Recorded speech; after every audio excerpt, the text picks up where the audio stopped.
जन24 news time channel की दुनिया में आप सभी का स्वागत है। बोल किल्लब आजाद है तेरे, देखिए अफसर अली के साथ खास खबर। समाज सेवा के क्षेत्र में एक जाना पहचाना और लोकप्रिय नाम जो पिछले कई वर्षों से समाज सेवा के क्षेत्र में कमजोर, वंचित, युवा, महिला, पिछड़े, दलितों के संवैधानिक अधिकारों को लेकर लगातार सवाल उठाने वाली एक ऐसी संस्था की हम बात कर रहे हैं जिन्हें मैं खुद भी जाति तौर पर पिछले कई वर्षों से जानता हूं। वह नाम है gold medallist doctor Ajit Yadav के बारे में। देखिए क्या है इस संस्था का कार्य क्षेत्र और गरीब, असहाय, कमजोर, पिछड़ों की वकालत करने वाली इस संस्था के बारे में हम आपको बताने जा रहे हैं। देखिए ये खास वीडियो विस्तार से। जनपद जौनपुर मछली शहर आजादी के 75वें वर्ष स्वतंत्र दिवस से पूर्व 14 अगस्त 2022 विभिन्न क्षेत्रों में उल्लेखनीय योगदान देने वाले क्षेत्र के विभूतियों के सम्मान में Uttar Pradesh democratic youth front के बैनर तले एक कार्यक्रम का आयोजन किया गया। मुख्य अतिथि के तौर पर समाजवादी पार्टी के जिला अध्यक्ष लाल बहादुर यादव व विशेष निमंत्रण पर मछली शहर विधानसभा की वर्तमान विधायिका डॉक्टर रागिनी सोनकर, मछली शहर सामुदायिक स्वास्थ्य केंद्र के मेडिकल अधीक्षक विशाल सिंह यादव व समाजवादी पार्टी के युवा नेता विशाल सिंह यादव सहित अन्य गणमान्य इस कार्यक्रम में उपस्थित हुए। आपको बताते चले Uttar Pradesh democratic youth front युवाओं का एक ऐसा संगठन है जिसके पदाधिकारियों व कार्यकर्ताओं द्वारा पिछले कई वर्षों से उत्तर प्रदेश के 7 जिलों में कमजोर, वंचित, युवाओं, महिलाओं, पिछड़े एवं दलित वर्गों के संवैधानिक अधिकारों हेतु सुरक्षा, शिक्षा और स्वास्थ्य के देखभाल, सामाजिक सुरक्षा की गारंटी देने वाली लोक कल्याणकारी समाजवादी समाजसेवी नीतियों की वकालत कर रहा है। वर्तमान में संगठन उत्तर प्रदेश के 7 जिलों में 2100 से अधिक युवा सामाजिक राजनीतिकरण की इस प्रक्रिया में शामिल हो चुके हैं। इस संगठन के बारे में समाजवादी पार्टी के जिला अध्यक्ष लाल बहादुर यादव ने कार्यक्रम में उपस्थित लोगों को संबोधित करते हुए संगठन के उपलब्धियों के बारे में देखिए क्या बताया। अफसर अली के साथ मछली शहर से देखिए जन24 न्यूज टाइम पर यह खास रिपोर्ट।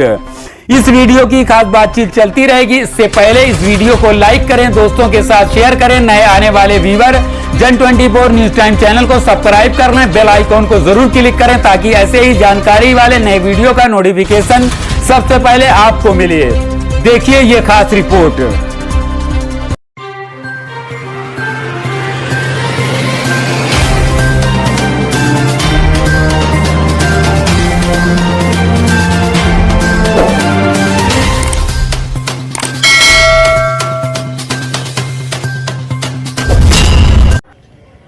उत्तर प्रदेश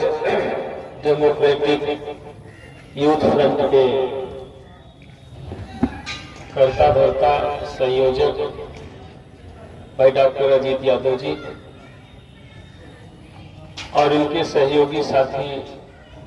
जिनको मैं हमेशा देखता हूं अपने कदम से कदम मिलाकर इनके साथ,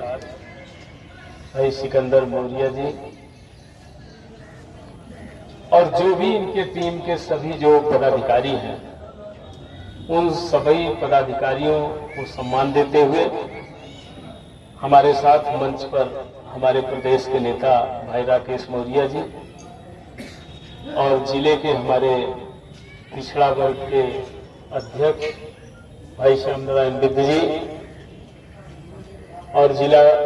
सचिव के रूप में हमारे बीच पार्टी के वरिष्ठ नेता राजदेव पाल जी, भाई उसी क्रम में पार्टी के वरिष्ठ साथी हमारे उमा शंकर पाल जी, सम्मानित हमारे बीच डॉक्टर साहब, भाई समाज सेवी के रूप में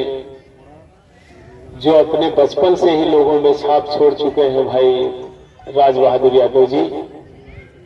और यहाँ पर उपस्थित सभी भाई उमा शंकर यादव जी और क्षेत्र के आए हुए सभी सम्मानित विशेषज्ञ, पत्रकार बंधुओं, साथियों, हमारी बहनें, बड़े खुशी का अवसर है कि Uttar Pradesh democratic youth front के पदाधिकारी खास करके डॉक्टर अजीत यादव अपने सहयोगी साथियों के साथ जिस तरह से इस इलाके के उन उभरते हुए चेहरों को जो अपने अपने क्षेत्रों में उत्कृष्ट कार्य करने वाले थे, जिनको इस बात की उम्मीद थी कि मुझे भी कोई पहचाने, उनके अंदर इस तरह की ललक बनी थी। ये फ्रंट के लोग उनकी पहचान करते हुए आज उन्हें सम्मान देने का काम कर रहे हैं। इसके लिए मैं अपनी तरफ से उन साथियों को मैं बहुत बहुत हार्दिक बधाई देता हूं, हार्दिक शुभकामना देता हूं। इसलिए भी देता हूं कि इन्होंने उनको ऐसे समय में जगाने का काम किया है कि मैं समझता हूं कि जिनको इन्होंने बुला करके सम्मान देने की बात की है और सम्मान दिलाया है, सम्मान पाने वालों के लिए मेरी जो अपेक्षा है वो निश्चित रूप से इस सम्मान को अपना एक पड़ाव समझें, अपने उस प्रयास का जहां जो स्थान सम्मान उनको मिला है उसको पड़ाव समझें, मंजिल न समझें। मंजिल अभी उनकी बाकी है और उस मंजिल को पाने के लिए ये हमारे डेमोक्रेटिक फ्रंट के जो साथी हैं यूथ के, इन साथियों ने जो प्रयास किया है उनकी बारंबार मैं सराहना करता हूं, बारंबार उनको बधाई देता हूं, बारंबार धन्यवाद देता हूं। मैं दोस्तों कहना चाहूंगा एक क्रांति का महीना है और मैं समझता हूं कि 9 अगस्त से 15 अगस्त तक ये झंडा तिरंगा यात्रा का कार्यक्रम चल रहा है। लोग अपनी अपनी जगह, सब लोग अपने अपने तरीके से देशभक्ति की भावना लेकर के कर रहे हैं। लेकिन एक बात मैं आपको बताना चाहूंगा कि आज इसको जगाने के लिए जरूरत पड़ी, लेकिन जब देश गुलाम था और वो वक्त था आज के 75 वर्ष पहले का, 75 वर्ष के पहले ये 9 अगस्त क्रांति दिवस का वक्त माना जाता है। 9 अगस्त सन 1942 को महात्मा गांधी ने नारा दिया था कि अंग्रेजों भारत छोड़ो, करो और मरो का नारा दिया था। लेकिन ये विषय ईमानदारी और सच्चाई से देखा जाए तो 75 वर्ष पहले लगभग जो है 80 वर्ष के दशक की बात है ये। तो ऐसी दशा में उस समय का जज्बा जरा देखिए, उस समय का, चूंकि नौजवान यहाँ पर बैठे हैं, इन्हें भी आज के ऐसे अवसर पर संकल्प लेना पड़ेगा, हमको आपको भी संकल्प लेना पड़ेगा। इसलिए कि अगर उनके मन में, उन नौजवान सपूतों के दिल दिमाग में इस तरह का संकल्प न आया होता तो शायद देशवासियों को आजादी नहीं मिल पाती, यह कहने में कोई संकोच नहीं है। लेकिन जब उनके अंदर जज्बा आया था, तो जब अंग्रेज यहाँ हुकूमत कर रहा था तो उस धधकते अंगारे में नौजवान जब निकल के जाता था तो उनके माता पिता और अभिभावक यह नहीं मानते थे, वो अपना गौरव समझते थे कि मेरे घर का मेरा सपूत इस देश के काम, देश की आजादी के जंग की लड़ाई लड़ने जा रहा है, अपना गौरव महसूस करते थे। लेकिन ये जज्बा कब का था? आज के 75 वर्ष पहले का था, आजादी के पहले गुलामी के समय था। उनके अंदर ये भाव आ गया होता अगर इस तरह से स्वार्थपरता का, तो शायद आजादी पाना बड़ा मुश्किल हो जाता। ऐसी दशा में इस देश को आजाद कराने के पीछे भी उनकी कुछ मंशा था। ईमानदारी और सच्चाई से देखा जाए तो आज 75 वर्षों बाद भी शायद उनके दिमाग में यह था कि हम आजादी हमें मिल जाएगी तो हमारा सर्वांगीण विकास हो जाएगा। सर्वांगीण विकास की चर्चा करते हम तब से चले आ रहे हैं जब से आजादी के जंग की लड़ाई लड़े। लेकिन हम किसी भी गांव में चले जाएं, मछली शहर तहसील के किसी भी इलाके में चले जाएं और जिस गांव में चले जाएं तो मानव होने के नाते हमारा एक जन्म सिद्ध अधिकार है, हमारी जो मूलभूत आवश्यकता है आज के समय में सड़क, बिजली, पानी, दवाई और पढ़ाई, आज उसका भी इंतजाम किसी गांव में बराबर रूप से नहीं है। ये मुझे दुख है।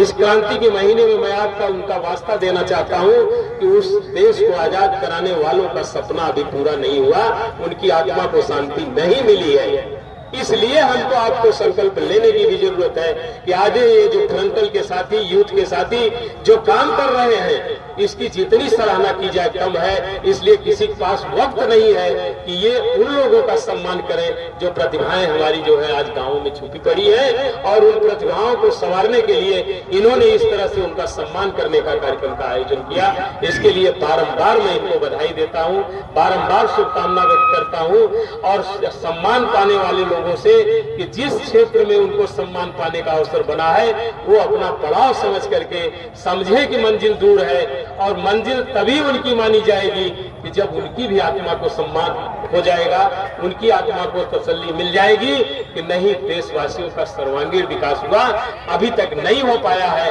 आज जगाने की जरूरत पड़ रही है। आज चंद्रशेखर आजाद, भगत सिंह, तमाम ऐसे लोगों की जरूरत, सपना हम आप देखते हैं, लेकिन हम समझ लेते हैं कि हमारे घर में न पैदा हो, बगल वाले घर में पैदा हो जाए, दूसरे के घर में पैदा हो जाए। इसलिए उनके पास काम करने का वक्त नहीं है, उनको मरने का या समाज को ठीक करने का वक्त नहीं है, जो अजीत के पास और सिकंदर के पास जो समय निकल आया है। इसलिए दोस्तों मैं कहना चाहूंगा नौजवान साथियों कि निश्चित रूप से हमको आपको सबको संकल्प लेना पड़ेगा। अभी उनकी आत्मा को शांति नहीं मिली है जिन्होंने देश को आजाद करा के देशवासियों के हवाले कर दिया। और तब से लेकर के